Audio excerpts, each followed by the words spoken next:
বন্ধুরা, আজকের আধুনিক দুনিয়ায় আমরা সবাই একটা দৌড়ঝাঁপের জীবনে বেঁচে আছি। সকাল থেকে রাত পর্যন্ত কাজ, দায়িত্ব, স্ট্রেস সবকিছু ফিরে মানুষ শুধুমাত্র খুঁজে বেড়ায় শুধুমাত্র কিছু শান্তির মুহূর্ত। আর আপনারা তো সবাই জানেন যে সেই শান্তি দেবার নামেই তৈরি হয়েছে এমন কিছু জিনিস যেগুলোকে কেউ বলে স্টাইল, আবার কেউ বলে রিল্যাক্সিং এর সঙ্গী। কিন্তু আসলে বাস্তবেই এগুলো হলো মানুষের সবথেকে বড় নেশা। এই নেশাগুলির মধ্যে সবথেকে জনপ্রিয় একটি হলো হুইস্কি, ইংরেজিতে একে বলা হয় হুইস্কি। এবং এটি আজ শুধুমাত্র কোনো পানীয় নয়, একরকম সামাজিক রীতি হয়ে উঠেছে।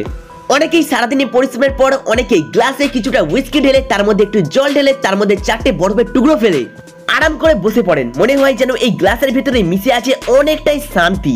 কিন্তু আপনি কি কখনো ভেবেছেন যে এই পানীয় মানুষকে এত শান্তি কিভাবে দেয় এবং সেটি কিভাবে বা তৈরি হয়? তো চলুন আজকে আমরা ঢুকে পড়ি ভারতের অন্যতম জনপ্রিয় ব্র্যান্ড রয়্যাল স্ট্যাগ এর ফ্যাক্টরির ভেতরে, যেখানে প্রতিদিন প্রায় হাজার হাজার বোতল হুইস্কি তৈরি হয়। আর আজকে আমি আপনাদের দেখাতে চলেছি সেই হুইস্কি তৈরির পদ্ধতি, যেটা আজকের এই ভিডিওতে সম্পূর্ণ দেখলেই আপনারা বুঝতে পারবেন।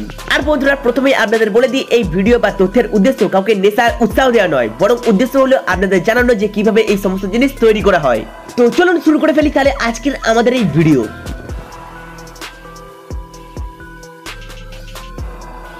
হুইস্কি হোক বা যা খুশি, সবকিছু শুরু হয় কাঁচামাল থেকে। আর এই কাঁচামালগুলো হলো গম, জব ও ভুট্টা। ক্ষেত থেকে এগুলোকে কাটার পর বিশাল ট্রাকে করে ফ্যাক্টরিতে আনা হয়। ফ্যাক্টরিতে পৌঁছানোর পর শুরু হয় প্রথম ধাপ, যেটি হলো ভেজানো।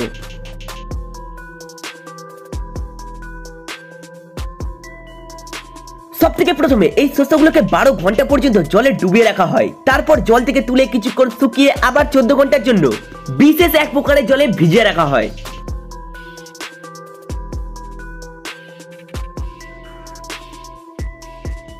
এরপর আসে শুকনোর পালা। শস্যগুলোকে বড় বড় হল করে ছড়িয়ে রাখা হয় যেন প্রাকৃতিকভাবে শুকিয়ে যায়। আর ঠিক এইভাবে প্রায় এক সপ্তাহ পর শস্যগুলোকে মাল্টিং এর জন্য প্রস্তুত হয়।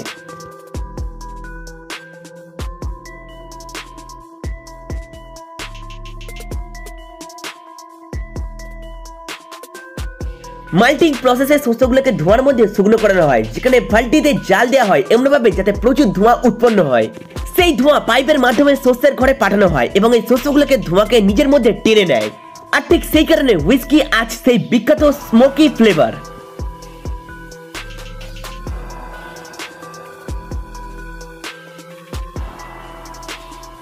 দুই দিন পরে শস্যের স্যাম্পেল পরীক্ষা করানো হয়, যেগুলো মানসম্মত সেগুলোকে কনভেয়ার বেল্টে তুলে পাঠানো হয় গ্রাইন্ডার মেশিনে, যেখানে সেইগুলোকে গুঁড়ো করানো হয়।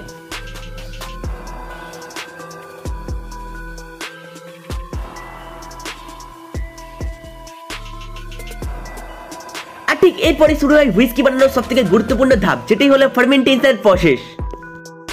এই প্রক্রিয়ায় গুঁড়ো শস্যের মধ্যে ইস্ট মেশানো হয় যাতে ব্যাকটেরিয়ার কার্যকলাপ বেড়ে যায় এবং সেটি ধীরে ধীরে অ্যালকোহলে রূপান্তরিত হয়। ঠিক যেমন দুধকে রাতের বেলা রেখে দিলে সকালে সেটা দই হয়ে যায়, আর এইখানে সেই ব্যাকটেরিয়াকে হুইস্কির মূল অ্যালকোহল তৈরি করতে কাজে লাগে।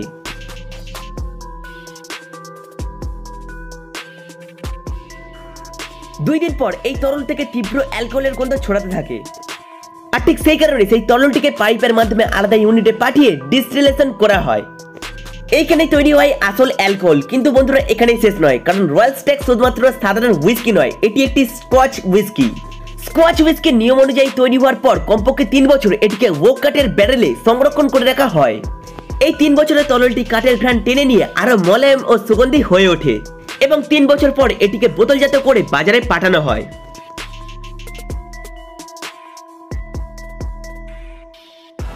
তো বন্ধুরা, এবার চলুন দেখা যাক পান মশলা বা গুটকার অন্ধকার জগৎকে।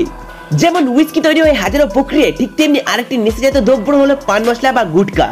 এবং এটি তৈরি করতে যে মূল উপাদান লাগে সেটি হলো অ্যারিকা নাট, অর্থাৎ বাংলায় যাকে বলে সুপারি। গ্রামাঞ্চলে এর চাষ প্রচুর পরিমাণে হয় এবং গাছ থেকে পাড়ার পর সুপারিগুলোকে সূর্যের তাপে শুকানো হয়।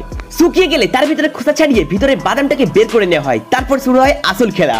এই সুপারিগুলোকে বিষাক্ত রঙের তরল পদার্থে জ্বালানো হয়। এতে একদিকে যেমন চকচকে রং আসে, তেমনি শরীরের জন্য হয়ে ওঠে মারাত্মক ক্ষতিকর।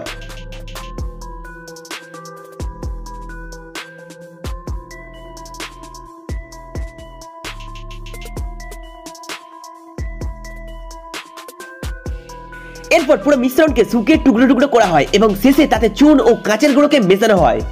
হ্যাঁ বন্ধুরা, ঠিকই শুনেছেন, কাঁচের গুঁড়ো। এতে মুখের ভিতরে ক্ষুদ্র ক্ষুদ্র কাঁটা তৈরি হয়, আর গুটকার নিকোটিন এর কাঁটার অংশে লাগলে শরীরের ভিতরে নেশার অনুভূতি আছে, কিন্তু সেই কাটা অংশ থেকেই শুরু হয় মারাত্মক ক্ষয়।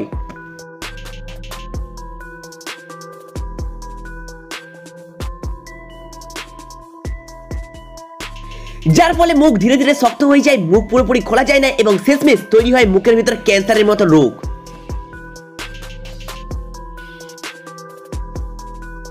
সব গুটকার মধ্যে কাঁচের গুলো না থাকলেও কিছু কোম্পানি বিক্রি বাড়াতে এটিকে ব্যবহার করে থাকে। পুরো প্রক্রিয়া শেষে গুটকাকে ছোট ছোট প্যাকেটে প্যাকেজিং করে বাজারে পাঠিয়ে দেওয়া হয়, আর এইভাবেই আমরা প্রতিদিন দোকানে কাউন্টারে দেখি সেই ঝুলন্ত ছোট ছোট প্যাকেটগুলোকে।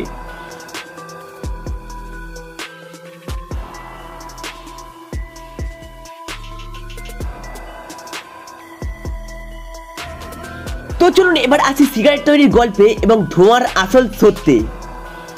সর্বপ্রথম আসা যাক সিগারেটের ফ্যাক্টরিতে। সিগারেট তৈরির মূল উপাদান হলো তামাক পাতা। সর্বপ্রথমে নার্সারিতে তামাক গাছের চারা তৈরি করা হয় এবং প্রায় 1 থেকে 2 ইঞ্চি বড় হলে সেটিকে মাটিতে রোপণ করানো হয়।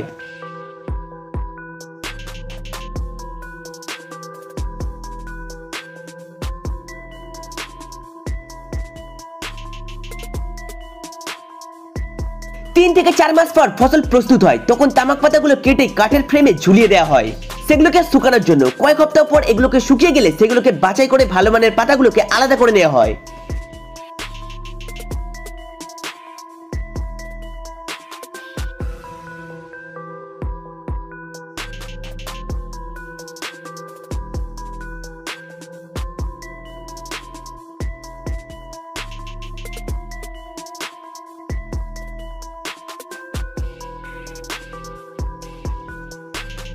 তারপর সেই শুকনো পাতাগুলোকে বিল্ডিং মেশিনে কুচি কুচি করে কাটা হয় এবং এই কুচনো পাতাগুলোকে আমরা তামাক হিসেবে চিনি।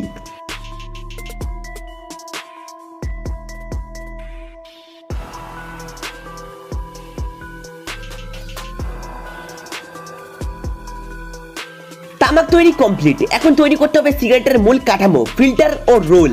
ফিল্টার বানানোর জন্য সেলুলোজ অ্যাসিডেট ফাইবার থেকে বিশাল মেশিনে সেটিকে রোল থেকে এক লম্বা সরু দণ্ড হিসেবে বানানো হয়। তারপর তামাক ভরা হয় সিগারেট পেপারে, পেছনে লাগানো হয় ফিল্টার আর একদম নিখুঁতভাবে কাটিং ও প্যাকেজিং করানো হয়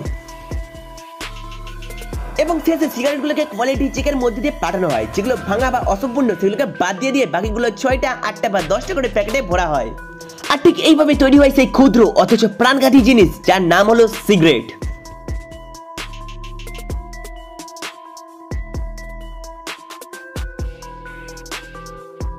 বন্ধুরা, এই ভিডিও বা তথ্যের উদ্দেশ্য কাউকে নেশায় উৎসাহ দেওয়া নয়, বরং উদ্দেশ্য হলো আপনাদের জানানো যে কিভাবে এই সমস্ত জিনিস তৈরি করানো হয় এবং তার পেছনে কতটা বৈজ্ঞানিক অথচ বিপজ্জনক বাস্তবতা লুকিয়ে রয়েছে।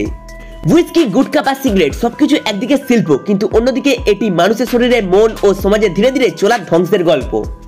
আশা করছি আজকের ভিডিওটি দেখে বা গল্পটিকে পড়ে আপনারা অন্তত বুঝতে পেরেছেন যে নেশার জিনিসগুলো কতটা জটিল প্রক্রিয়ায় তৈরি হয় এবং আপনারা বুঝতে পেরেছেন যে এর পরিণতি কতটা ভয়ঙ্কর হতে পারে। যাই হোক, আবারও আপনাদের সঙ্গে দেখা হবে পরে তথ্যপূর্ণ পর্বে। ধন্যবাদ বন্ধুরা, সচেতন থাকুন, সুস্থ থাকুন আর এগুলো থেকে একদমই দূরে থাকুন।